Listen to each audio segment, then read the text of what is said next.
Hello Jharkhand, welcome to learners garage education. आज के इस क्लास का टॉपिक है English language test. This is the part 52 of this series. On and around 8 बजे video आपको मिल जाता है। पेपर होने काफ़ी ज़्यादा फ्रूटफुल होगा जेएसएससी सीजीएल के एग्जाम में। आज का जो पेपर है वो मैं एसएससी सीजीएल 2016 का ऑफिशियल पेपर को डिस्कस कर रहा हूँ। देखिए, आप लोग ना हर एक प्रीवियस ईयर पढ़ा कीजिए। क्यों?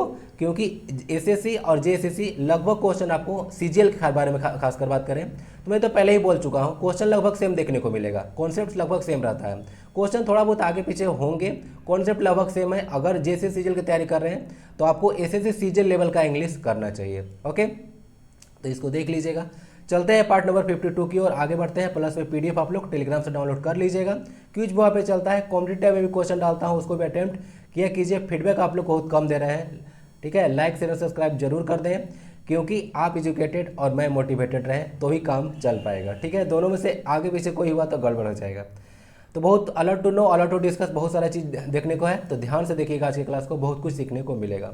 कन्वाइजर का सही स्पेलिंग बताना है। CONNIOSSEUR पहला है।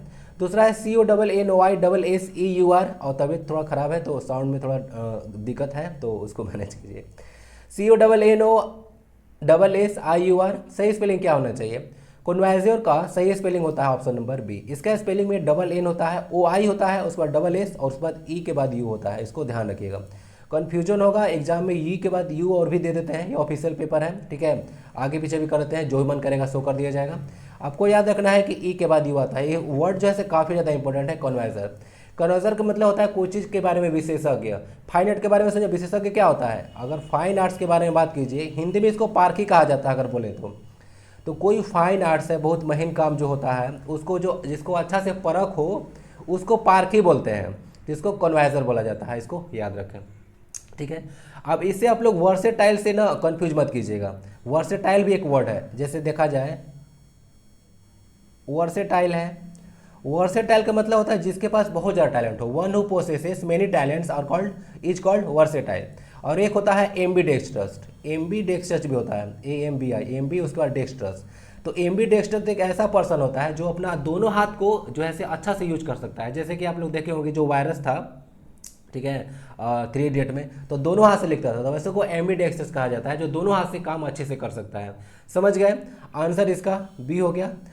चलते हैं क्वेश्चन नंबर सेकंड की ओर। ऑपोजिट बताना है सूद का। सूद मतलब क्या होगा, इसका opposite meaning? Quench, mitigate, heal या फिर एजिटेट। सूद का मतलब कोई चीज़ शांत करना, काम करना, ओके, काम का डाउन करना। तो क्या हो जाएगा? एजिटेट करना, किसी को उकसाना। क्वेंच का मतलब होता है ना प्यास बुझाना, ध्यान दीजिएगा, क्वेंच का मतलब होता है प्यास बुझाना। मिटिगेट का मतलब भी होता है कम करना। तो अगर यहाँ पे देखिए, इस तरह से मैं पहले भी आपको बोल चुका हूँ कि जो इसका सिनोनिम होगा ना, ज़्यादा चांस रहता है कि ये ऑप्शन डाल के रखें, ताकि आप लोग यहाँ पे ठीक से क्वेश्चन ना पढ़े प्रेशर में और जाकर गलत कर बैठे। तो एग्जामिनर तो चाहता है कि गलत करें, क्योंकि इसको स्टूडेंट को छांटना है। यहाँ पे लाखों लाख में फॉर्म भराता है, समझ में आता होगा। तो इसको छांटना है, तो ध्यान से देखा कीजिए। तो अपोजिट पूछा है, तो सूद का यह सिनोनिम है मिटिगेट। तो हमको अपोजिट चाहिए, तो एजिटेट ही होगा। एजिटेट का मतलब होता है उकसाना, और ये ऐसा एजिटेट वर्ड है जिसका मतलब होता है कि उकसाना है तो कुछ अच्छे काम करने के लिए नहीं, कुछ बुरा करने के लिए उकसाना। समझ गए? मिटिगेट का मतलब कम करना बता दिया। हील मतलब तो कोई चीज़ भरना होता है, कोई चीज़ ठीक करना होता है, ठीक है। चलिए, क्वेंच का मतलब प्यास बुझाना आपको बताया था, या प्यास का सेंस में होता है। और जो हंगर होता है, हंगर, उसके लिए आप लोग क्वेंच वर्ड यूज नहीं कर सकते हैं, ध्यान दीजिएगा। उसके लिए क्वेंच नहीं किया जाता, उसके लिए हम लोग बोलते हैं पैसिफाई। ये सब सही सही वर्ड्स भी पता होना चाहिए आपको, कि हंगर को अगर ख़त्म करना है, भूख को, तो उसके लिए क्या कर देंगे, उसके लिए एंड कर देंगे। तो ऐसे ऐसे वर्ड्स रहेगा।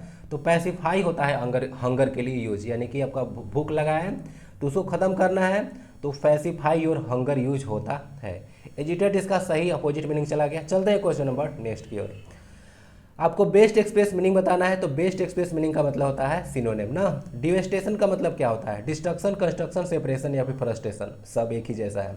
डिवेस्टेशन का मतलब होता है डिस्ट्रक्शन करना ना, यानी कि कोई चीज़ बर्बाद कर देना, ठीक है। डिमोलिश करना, ओके, डेसिमेट करना, सबका मतलब होता है डिस्ट्रॉय ही करना। तो डिवेस्टेशन और डिस्ट्रक्शन, समझ गए, नाउन है। चलते हैं क्वेश्चन नंबर नेक्स्ट की ओर। डिस्ट्रक्शन इसका सही मीनिंग हो जाएगा। एन एग्जैक्ट कॉपी, ध्यान दीजिएगा, एन एग्जैक्ट कॉपी के बारे में पूछ जा रहा है, तो क्या लगाइएगा? ट्विन, मिरर, क्लोन या फिर फेसिमाइल। FACSIMILE है। इसका ऐसे आंसर सब लोग तो सोच रहे होंगे क्लोन होगा, लेकिन अगर क्लोन लगाते हैं तो गलत हो जाएगा। क्यों? ध्यान समझिएगा। इसका आंसर हो जाएगा ये फेसिमाइल। फेसिमाइल मतलब होता है कोई चीज़ का प्रतिकृति, समझते हैं? हिंदी समझ में आता है ना? हिंदी का तो आप लोग टांग तोड़ कर रख दिए हैं। तो प्रतिकृति होता है इसका हिंदी। अब प्रतिकृति मतलब क्या होता है? चाहे कोई बुक हो या कोई भी चीज़ हो, ऐसा कोई सामान जिसका आप लोग एग्जैक्ट कॉपी बना देते हैं, उसको फेसिमाइल बोला जाता है। ठीक है, ये क्लोन जो वर्ड है ना, ये तब आप लोग यूज करते हैं जब कोई साइंटिफिक मेथड का यूज करके, साइंटिफिक मेथड का यूज करके उसी जैसा कोई चीज़ बना देते हैं क्लोन। जैसे कि आप लोग सुने होंगे जो डॉक्टर जयकाल था शक्तिमान में, जयकॉल तो वो क्या करता था, शक्तिमान का कुछ पार्ट, शरीर का कुछ पार्ट है जैसे बाल है, उसे लेकर आया और उसका क्लोन बना दिया शक्तिमान के जैसा ही शक्तिमान। उसके बाद फिर तबाही मचवा रहा था। तो इस तरह से कहानी देखने को मिलेगा। तो उसका क्लोन बोलते हैं किसी बॉडी पार्ट्स को लेकर, ठीक है, किसी के बॉडी पार्ट्स को लेकर साइंटिफिक मेथड से कोई नया चीज़ बना देना, दैट इज कॉल्ड क्लोन। अब कोई दिक्कत नहीं होगा। ट्विन तो आप लोग उसको बोलते हैं जो एक साथ जन्म लेते हैं ना, उसको ट्विन बोला जाता है। ठीक है, हिंदी में भी आपको समझाया था, याद है? भूल जाते हैं आप लोग। फेसिमाइल इसका सही आंसर होगा, एग्जैक्ट कॉपी। आई होप कि कोई प्रॉब्लम नहीं होगा। जैसे क्लोन था डॉली, आपको याद होगा 1966 में। क्वेश्चन 5 है, 1 मिनट बताना है। Give money to agents for sales. समझ में आ रहा है? Give money to agents for sales, यानी कि एजेंट्स लोग को पैसा देना सेल्स के लिए। क्या बोलते हैं उसको? सैलरी, कमीशन, फी या फिर इंसेंटिव। सही आंसर इसका कमीशन होगा। आप लोग समझते हैं आजकल एक चला है एफिलिएट मार्केटिंग, नाम सुने हैं कोई चीज़, कोई इसमें से एफिलिएट मार्केटिंग के बारे में सुने हैं? नहीं सुने तो थोड़ा सा बता देता हूँ ताकि समझ में इसको अच्छा से आ सके। मान लेते हैं कि कोई अमेजन है, ठीक है, या मान लेते हैं कोई फ्लिपकार्ट है। तो अमेजन और फ्लिपकार्ट वेबसाइट है, तो इसका कोई प्रोडक्ट है, क्या है? इसका कोई प्रोडक्ट है, तो इस प्रोडक्ट के बारे में जो है मैं प्रचार करता हूँ कहीं पे। अब ऐसा एफिलिएट मार्केटिंग का सब ऑप्शन देते हैं, आप लोग देखे होंगे, किसी को पता है कि नहीं है नहीं बताता हूँ। बट सारा जो कमर्शियल वेबसाइट्स हैं अब आप, या फिर बहुत सारी कंपनी है, अब आपको एफिलिएट मार्केटिंग का जो है ऐसा ऑप्शन देती है कि आप अगर इनका प्रोडक्ट को अगर कहीं पे सेल करवाते हैं तो उसका पर चार्ज रहता है कि हो सकता है कि आपको 60% मिल जाए किसी प्रोडक्ट पर, ओके, उसका 70% मिल जाए और बाकी 30% उसको चला जाएगा। समझ गए? तो इसी तरह समझ सकते हैं कि यूट्यूब का पॉलिसी है कि जैसे मैं जितना पैसा यहाँ पे कमाऊंगा उसका 55% मुझे मिलेगा, 45% यूट्यूब को जाएगा। तो इस तरह से कुछ कहानी होता है। तो 60% मुझे मिल जाएगा और बाकी 30% उस अमेजन या फ्लिपकार्ट को मिल जाएगा। तो जो हमको 60% मिला, तो मैं तो यहाँ पे कुछ लगाया नहीं था, बट जो है सेल्स करवा दिया, यहाँ पे सेल्स कर दिया, एजेंट के जैसा काम किया, यानी कि एफिलिएट जो है एफिलिएट जैसा काम किया, तो उसके लिए हमको कमीशन मिला। तो समझ गए? तो यही सारा कुछ कहानी होता है। इंसेंटिव मतलब कुछ आप लोग ऐसा चीज़ देते हैं, जैसे इंसेंटिव मतलब बोल सकते हैं एक तरह का होता है, जैसे कोई आप काम कर रहे हैं, ठीक है, तो उसमें आपको सहारा बोल सकते हैं इंसेंटिव को। जैसे जो गवर्नमेंट होती है, आप कोई काम कर रहे हैं तो उसके लिए आपको इंसेंटिव देती है। जैसे अभी आप लोग को प्राइम मिनिस्टर आवास योजना चल रहा है ना, जिसमें झारखंड घर बनाने में नंबर 1 पे है। तो प्राइम मिनिस्टर आवास योजना जो है, इसमें क्या होता है कि गवर्नमेंट जो है आपको पहले 1,50,000 रुपया देती थी, अब जो है शायद इसका 2 लाख समथिंग हो चुका है इसका पैसा, 50 से ज़्यादा है। तो 2 लाख समथिंग या शायद 2 लाख से ज़्यादा है, इतना तो है, अभी एग्जैक्ट पता नहीं है मुझे, बट 2 लाख से ज़्यादा अब हो गया है नेक्स्ट में। तो इस तरह से गवर्नमेंट आपको इंसेंटिव दे रही है कि आप उस काम को करें, ठीक है, तो उसको इंसेंटिव बोला जाता है। और सैलरी तो समझते हैं आप लोग को पेड होता है। आंसर इसका भी होगा कमीशन। डिटेल में समझा दिया, समझ में आ चुका होगा। Give the meaning of the idiom and phrase. Cat nap का मतलब आपको बताना है। नैप का मतलब झपकी होता है। कैट नैप का मतलब क्या होगा? रेस्ट करना, फिटफुल स्लीप, लॉन्ग स्लीप या फिर शॉर्ट स्लीप। देखिए इसका मतलब होता है डी, ओके। शॉर्ट स्लीप को कैट स्लीप के नाम से भी जाना जाता है। जैसे एक और वर्ड्स इडियम है, देख लीजिए, 40 विंग्स। विंक मतलब होता है ना पलक झपकाना, जैसे आप लोग टपटी आंख बंद कीजिए, खोलिए, टपटी टपटी कीजिए, उसको विंक बोला जाता है। तो 40 विंग्स का भी मतलब होता है कि थोड़ी देर के लिए आराम कर लेना, झपकी ले लेना। तो कैट नैप मतलब होता है शॉर्ट स्लीप, और इसका मतलब होता है 40 विंग्स मतलब थोड़ी देर के लिए आंख झपका लेना। इसको याद रखें, शॉर्ट स्लीप इसका सही आंसर होगा। सारा क्वेश्चन जेसीसी सीजल के एग्जाम में एलोंग विद क्वेश्चन मेंशन किया हुआ है। To pull a long face, long face का एक इडियम और फ्रेज का मतलब बताना है। देखिए जेसीसी सीजल का जो एग्जाम है उसमें ऑन एन एवरेज आपको 10 क्वेश्चन जो है वोकैब से पूछने वाले हैं, एंड दैट इंक्लूड व्हाट, तो उसमें ऐसे इडियम फ्रेज आएगा, फ्रेजल वर्ब्स आ जाएंगे, वन वर्ड सब्स्टिट्यूशन आएगा, सिनोनिम्स आ जाएगा, एंटोनिम्स आ जाएगा, और उसके बाद करेक्टली स्पेल्ड वर्ड या इनकरेक्टली स्पेल्ड वर्ड। जैसे फर्स्ट क्वेश्चन बताया था ना कन्वर्जियोर, तो उसी के जैसा क्वेश्चन आपसे पूछने वाले हैं। तो इस तरह से देखिए 10 क्वेश्चन का काफ़ी ज़्यादा वेटेज होता है। Looked happy, looked surprise, looked sad या फिर looked calm. To pull a long face का मतलब होता है लुक सैड, यानी कि अगर मान लेते हैं कि कोई इंसान अगर सैड दिख रहा है तो उसका फेस लॉन्ग हो जाता है। कहने का तात्पर्य है कि लॉन्ग हो जा रहा है, समझ लीजिएगा ऐसे समझ के कि लॉन्ग हो गया यानी कि वह सैड हो गया। तो लुक्ड सैड के लिए यह इडियम यूज होता है to pull a long face. Okay, फिर से एक इडियम फ्रेज है fit her like a globe. Fit her like a globe, इसका मतलब क्या होता है? टू लार्ज, ये टू का मतलब होता है ना ज़्यादा का सेंस में, आप लोग पढ़े हैं रिमूव टू, तो वहाँ पे होता है। इसका यूज भी है टू और सो का, ग्रामर में कभी पढ़ाऊंगा। Too large, too savvy, too tight या फिर परफेक्टली। देखिए fit her like a glove का मतलब होता है ना, देखिए ये लेडी डॉक्टर है, ये ग्लव पहनी हुई है, तो यह क्या है? अगर यहाँ पे अगर फिट लाइक अ ग्लोव है तो ग्लव जैसे क्या होता है, हाथ में पूरी अच्छी तरह से चिपक जाता है। तो इस तरह से अंडरस्टैंड कर लीजिएगा कि कोई चीज़ अगर परफेक्टली हो जाता है तो उसको फिट लाइक अ ग्लोव बोला जाता है। समझ गए? फिट लाइक अ ग्लोव यानी कि कोई चीज़ परफेक्टली, डायग्राम्स के समझ सकते हैं, ग्लव आपका हाथ में अच्छे से चिपक जाता है। फिट फिल करना है, एक से फिलर है। Health is too important to be discarded, dispose, neglected या फिर डिटेस्टेड। इसका सही आंसर हो जाएगा निगलेक्टेड। अगर मान लेते हैं कोई चीज़ हेल्थ के बारे में कोई चीज़ बात कर रहे हैं, ठीक है, या आपसे कोई चीज़ रिलेटेड है जिस पर ध्यान देना चाहिए, ठीक है, तो या तो उसके लिए अटेंशन यूज करते हैं या तो निगलेक्ट यूज करते हैं। तो यहाँ पे सही वर्ड निगलेक्ट हो जाएगा। आप कोई चीज़ बोलेगा कि डिस्कार्ड क्यों यूज करेंगे? देखिए डिस्कार्ड यूज आप लोग कोई चीज़ जब छोड़ देते हैं ना उसको डिस्कार्ड बोलते हैं। जैसे आपका संपत्ति है, उस केस में डिस्कार्ड वर्ड यूज किया जाता है। निगलेक्टेड मतलब ध्यान न देना, यानी कि हेल्थ ऐसा कैसा सब्जेक्ट है? तो बोलेगा कि हेल्थ तो सर स्टेट लिस्ट में है तो हेल्थ एक ऐसा सब्जेक्ट है जिस पर ध्यान देने योग्य बात है ना, तो ध्यान देने योग्य बात है, बट ध्यान आप नहीं दे रहे हैं यानी कि निगलेक्ट कर दे रहे हैं। समझ गए? तो यहाँ पे कोई चीज़ ऐसा चीज़ जिस पर केयर किया जा सकता है बट केयर नहीं कर रहे हैं, तो इसके लिए तो सही जो वर्ड है निगलेक्ट ही जाएगा। ओके, तो इस सेंस में निगलेक्ट यूज हुआ है। डिस्कार्ड कोई सामान हो, ठीक है, कोई प्रॉपर्टी के बारे में चीज़ हो, या कोई जो हाँ उसी के सेंस में यूज करते हैं डिस्कार्ड। कोई सामान भी हो तो आप लोग डिस्कार्ड यूज कर सकते हैं। डिस्पोज का मतलब होता है निपटारा करना ना। डिस्पोजल आप लोग पढ़े हैं ना, मतलब सुने हैं ना डिस्पोजल, तो उसको बोलते हैं डिस्पोजल में निपटारा करना। डिटेस्ट है ना वर्ड, डिटेस्ट का मतलब हेट होता है ना, डिटेस्ट का मतलब हेट होता है घृणा करना। ओके, चलते हैं क्वेश्चन नंबर 10 की ओर। I am dash this crime, innocent of, indebted to या फिर इनोग्रिंग। देखिए यहाँ पे हो जाएगा इनोसेंट, इनोसेंट लगा लीजिएगा, इनोसेंट के साथ प्रीपोजिशन ऑफ यूज होता है ना। काफ़ी ज़्यादा इंपॉर्टेंट क्वेश्चन है। डायरेक्ट ये देखिएगा I am innocent of. Okay, जैसे डिफरेंट के साथ फ्रॉम लगता है, इनोसेंट के साथ ऑफ लगता है। तो I am innocent of this crime, इस क्राइम से मुझे कोई लेना देना नहीं है, तो इनोसेंट जो है से लग जाएगा, ठीक है, of. I was dash paying the toll tax. Okay, toll tax state government के द्वारा आप लोग देखे होंगे जो है से इसको लिया जाता है। तो I was dash paying the toll tax, तो free from, exonerated from, exempted from या फिर एक्सपोज टू। तो देखिए आई वॉज यहाँ पे एग्जेम्प्टेड फ्रॉम होगा। जो एग्जेम्प्टेड वर्ड होता है ना, एग्जेम्प्टेड का मतलब होता है कोई ऐसा चीज़ जिससे आपको जो आपको आपके ऊपर नहीं लगाया जाता है उसको बोलते हैं एग्जेम्प्ट करना। बात समझ में आ रहा है? जब कोई चीज़ है जो सब लोगों पर लगाया जाता है परंतु वहाँ पर नहीं लगाया जाएगा, वो होता है एग्जेम्प्टेड। ओके, तो उसके लिए वर्ड यूज होता है एग्जेम्प्ट, मतलब छोड़ देना, तो उसको होता है एग्जेम्प्टेड। अब प्रीपोजिशन फ्रॉम लगता है इसके साथ, देख लीजिएगा, exempted from paying the toll tax. तो I was exempted from paying the toll tax, सही हो जाएगा ऑप्शन नंबर सी।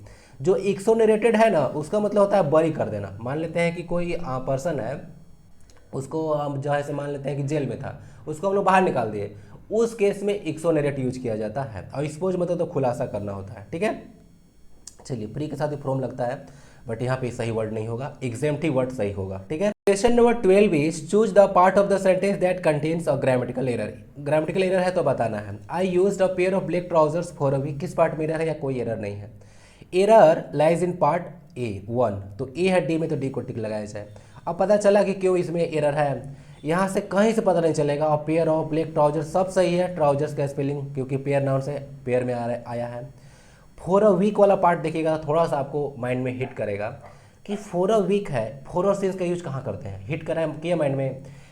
फॉर और जो सीन्स है यूज होता है परफेक्ट कंटिन्यूअस टेंस में, ओके। और यहाँ पे सेंटेंस का रेफरेंस है पास्ट का, तो यानी कि जो है सेंटेंस अगर पढ़िए, I used a pair of black trousers for a week. For a week कहने का मतलब है कि आपने यूज नहीं किया, आप यूज कर रहे थे एक वीक से, यानी कि पास्ट से कोई काम कर रहे थे और पास्ट में कुछ टाइम तक आपने किया और उसको छोड़ दिया, यानी कि वह काम करना आपने बंद कर दिया। तो उस तरह का सेंटेंस में किसका रेफरेंस जाएगा? ऑब्वियसली पास्ट परफेक्ट कंटिन्यूअस का जाएगा। तो पास्ट परफेक्ट कंटिन्यूअस का रूल होता है सब्जेक्ट के बाद हैड, उसके बाद बीन लगेगा, उसके बाद बिफोर लगेगा, जो कि यहाँ पे यूजिंग है। तो I had been using a pair of black trousers for a week होगा। इस पार्ट को देखिएगा तभी समझ में आएगा, सिर्फ इसको समझना, इसको देखने से नहीं आ जाएगा, ठीक है। तो यही सेंटेंस का रेफरेंस होता है। प्रेजेंट में भी इसको ट्रांसलेट कर सकते थे, बट यहाँ पे फॉर अ वीक कहने का मतलब नहीं है, अभी भी करता ना तब जो है इसको प्रेजेंट में बनाते। तो अगर कोई काम पास्ट में शुरू हुआ था, ठीक है, पास्ट में कोई दिन तक आपने किया और पास्ट ही में समाप्त हो गया, तो ऐसे सेंटेंस को रेफरेंस देने के लिए पास्ट परफेक्ट कंटिन्यूअस टेंस का यूज किया जाता है। बट अगर आपने कोई काम पास्ट में शुरू किया है और अभी भी कर रहे हैं, तब वहाँ पे प्रेजेंट परफेक्ट कंटिन्यूअस टेंस का रूल लगेगा। जैसे मैं 2020 से वीडियो बना रहा था, ठीक है, तो I have been making videos since 2020 हो जाए, क्योंकि यहाँ पे तो सिंस लगेगा, क्योंकि एक पॉइंट ऑफ टाइम से यूज कर रहा हूँ, समझ रहे हैं। तो इस तरह से यूज होता है। तो मैं अभी भी बना रहा हूँ, इसीलिए मैं जो है से प्रेजेंट यूज किया। अदरवाइज पास्ट में खत्म कर देता, छोड़ देता, तब मैं यहाँ पे हैड यूज करता, यानी कि पास्ट का रेफरेंस लेता। समझ में आ चुका होगा इसमें क्यों एरर है। वो तो अच्छा क्वेश्चन था। He has made a mistake of which I am certain. इसमें देखिए कोई दिक्कत नहीं है ना, ठीक है। आप मुझे एक चीज़ बताइए, एक वर्ड देखे होंगे सर्टन, एक असर्टेन होता है, दोनों में डिफरेंस क्या होता है बताइए, ठीक है। जब मैं पीडीएफ दूंगा तो वहाँ पे डाल दूंगा। सर्टेन और असर्टेन जो होता है एक वर्ड, उस दोनों का मतलब क्या होता है और डिफरेंस बताइए क्या होता है। इसमें कोई एरर नहीं है, तो कोई एरर वाला पार्ट डी है, डी बी में लगा लीजिएगा। Next question is he was not allowed for the teacher to read a low voice. He was not allowed, sentence देख रहे हैं, सेंटेंस है पैसिव वॉइस में, और यहाँ पे फॉर लगा कर रखे हैं। फॉर क्या जो रही है मुझे, बाय लगाइए। तो he was not allowed by the teacher to read in a low voice, यानी कि लो वॉइस में पढ़ रहा था। बोले भाई खा के नहीं आए हो क्या, चलो थोड़ा साउंड में बोलो, ऐसे थोड़ी चलेगा। तो यहाँ पे बाय यूज करना पड़ेगा, न कि फॉर। तो यहाँ पे गलत प्रीपोजिशन यूज किया हुआ था। सेंटेंस एक्चुअली में पैसिव टेंस में है ना, देख लीजिएगा, पैसिव वॉइस में है बोले तो आंसर हो गया इसका बी, बी है ए में। ओके, चलते हैं क्वेश्चन नंबर नेक्स्ट की ओर।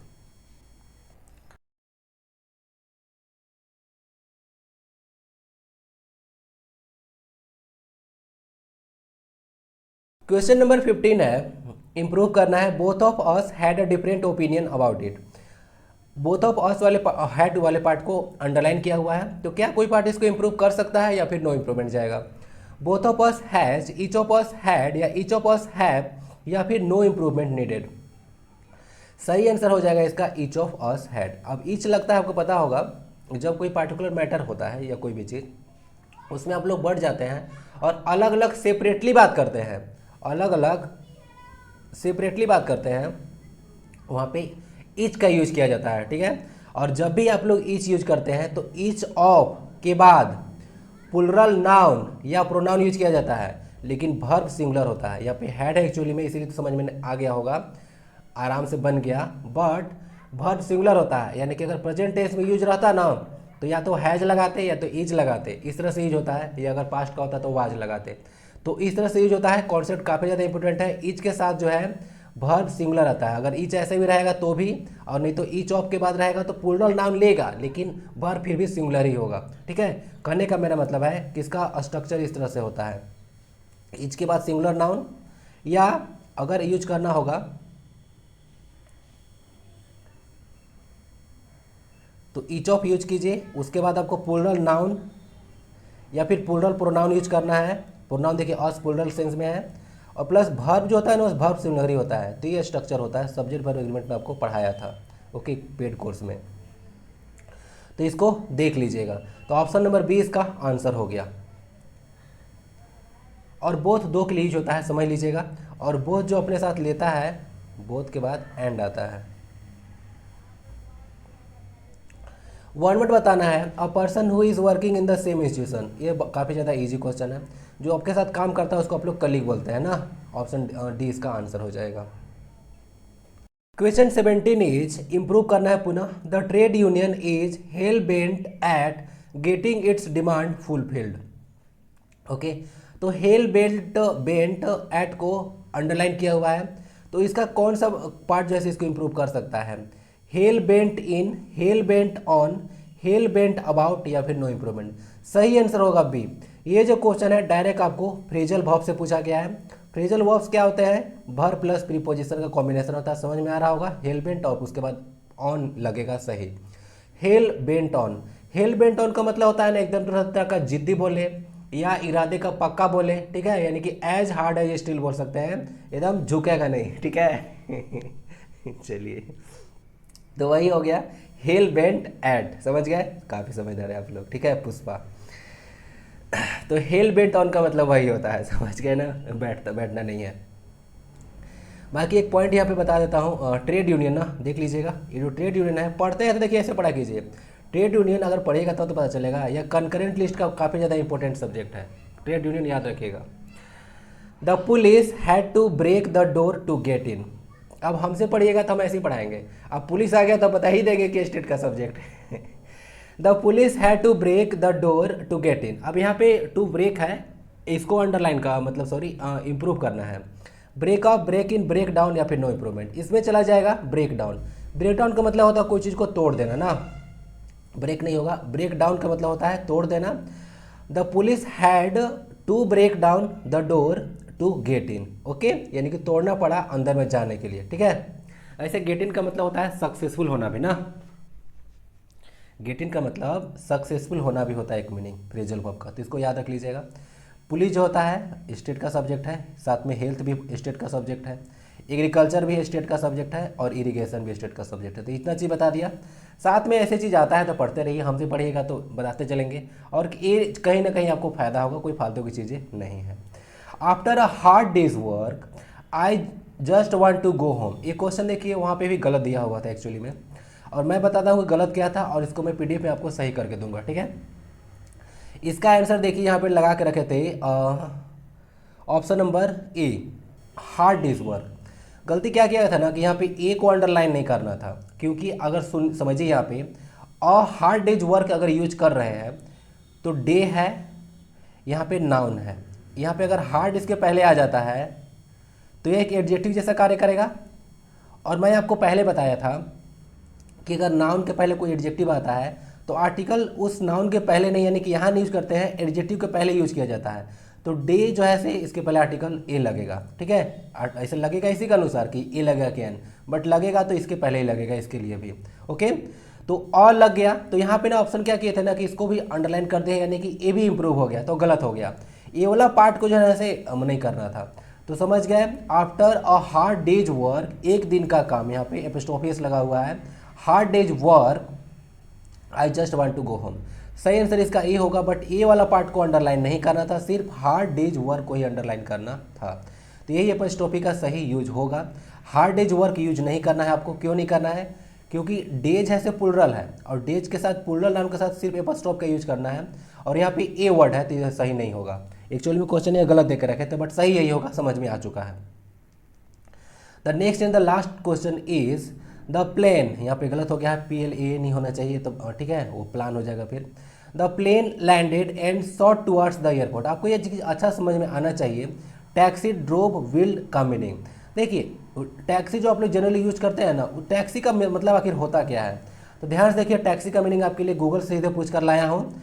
To move slowly along the ground before और आफ्टर फ्लाइंग, बोला जा रहा है जैसे भी आप लोग प्लेन देखे होंगे, प्लेन अगर मूव करता है यहाँ से, ओके, प्लेन यहाँ से मूव करता है, तो अगर देखे होंगे प्लेन के, तो ये क्या करता है, सब जब भी यहाँ से चलता है तो उसके बाद जो है ग्राउंड पर जैसे चलता है कुछ देर तक, क्या चलता है, ग्राउंड पर जैसे चलता है कुछ देर के लिए, उड़ने से पहले भी चलता है और उड़ने के मतलब उड़ने से पहले भी और जो लैंड करने के बाद भी चलता है, तो उसको ही टैक्सी बोला जाता है, समझ गए। तो टैक्सी लेते हैं, बोला टैक्सी नहीं है, इसका मतलब एक्चुअली में यही होता है, to move slowly along the ground before और आफ्टर फ्लाइंग लिखा हुआ है, उड़ने से पहले भी और बाद में भी जो चलता है ऐसे ऐसे, उसको बोलते हैं टैक्सी। तो सही आंसर इसका ए हो जाएगा, टैक्सीड। आई होप कि ये चीज़ समझ में आ चुका होगा, ओके, समझ गए, कोई दिक्कत है। और बाकी जो प्लेन यहाँ से उड़ता है उसको बोलते हैं टेक ऑफ, टेक ऑफ यानी कि उड़ान भर चुका है, ठीक है, याद रखिएगा, टेक ऑफ का भी जरूर डबल एफ होगा ना।